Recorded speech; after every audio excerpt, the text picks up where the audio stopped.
We're back. I'm Lyn, and this is my husband, Dr. Bill Kurtin, a biochemist, Professor Emeritus from Trinity University, and we have been carrying on a conversation about the coronavirus and things that I want to know about, and some of you might want to know about too.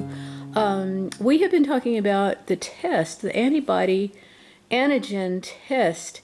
And Bill explained it to me in words that were understandable and made sense to me. And I've asked him to do the same for you today.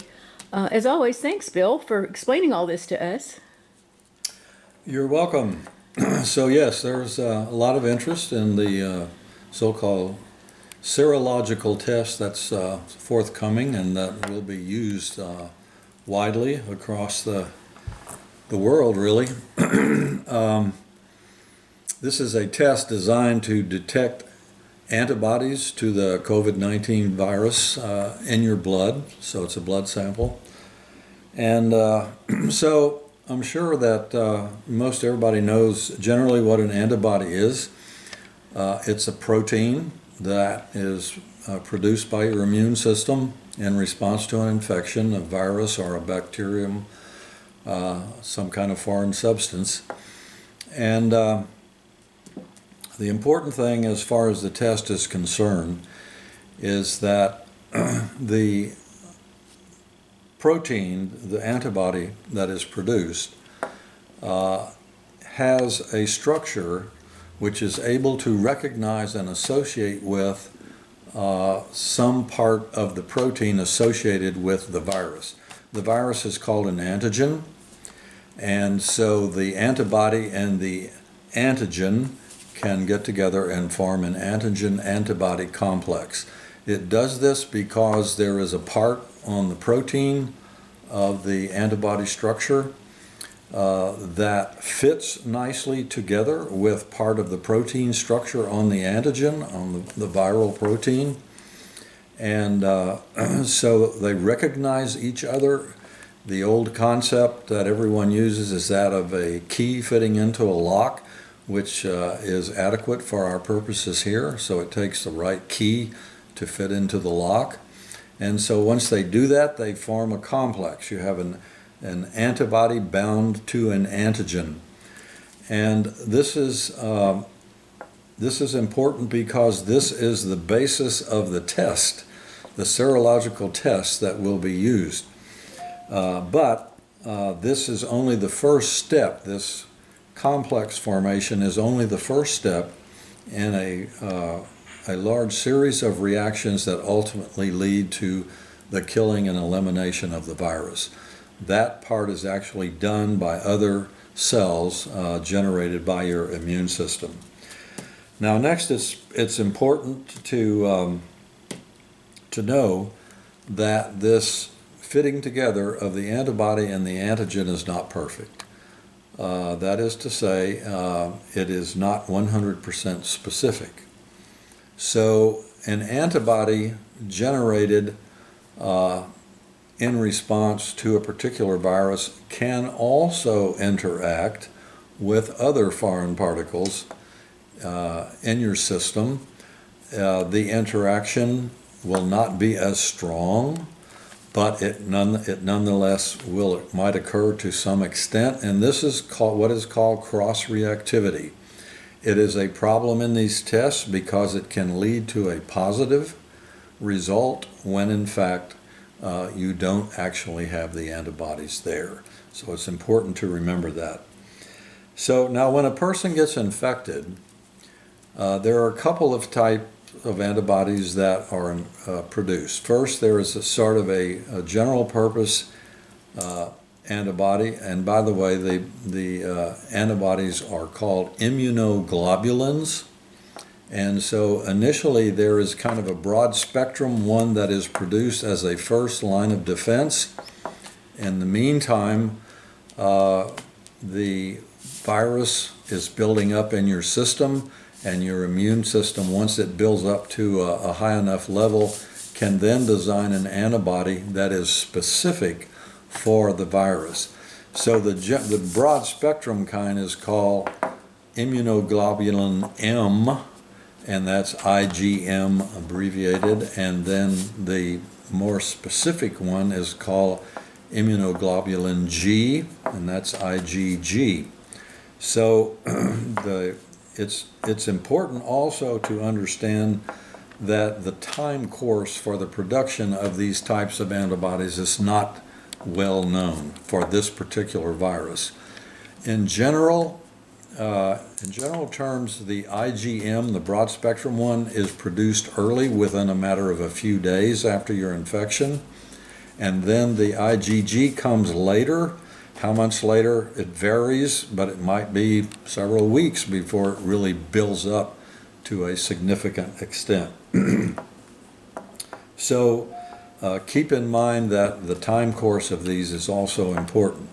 Now the most recent test that has been developed and approved by the FDA is a test that is based upon, as I said, the recognition of the antibody for the antigen.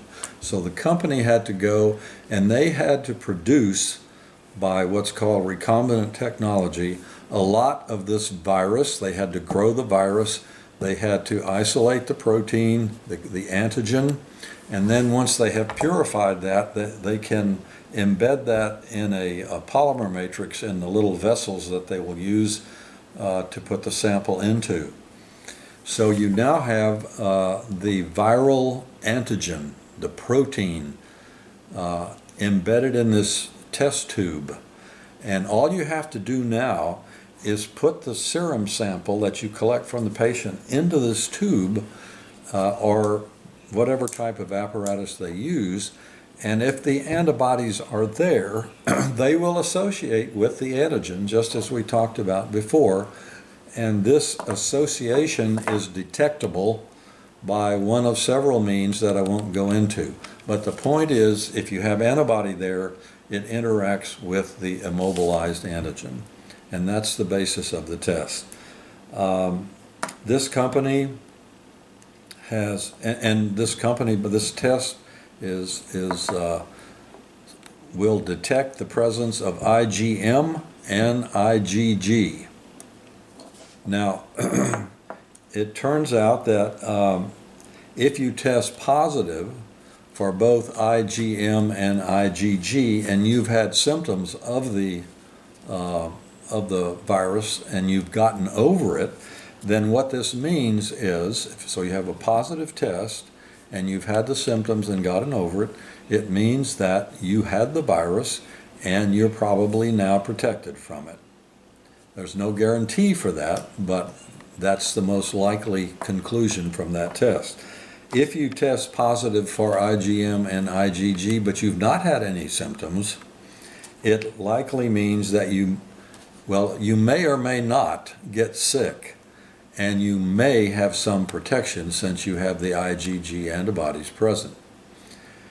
If you test positive for IgM alone, it simply means it's still early in the process of infection.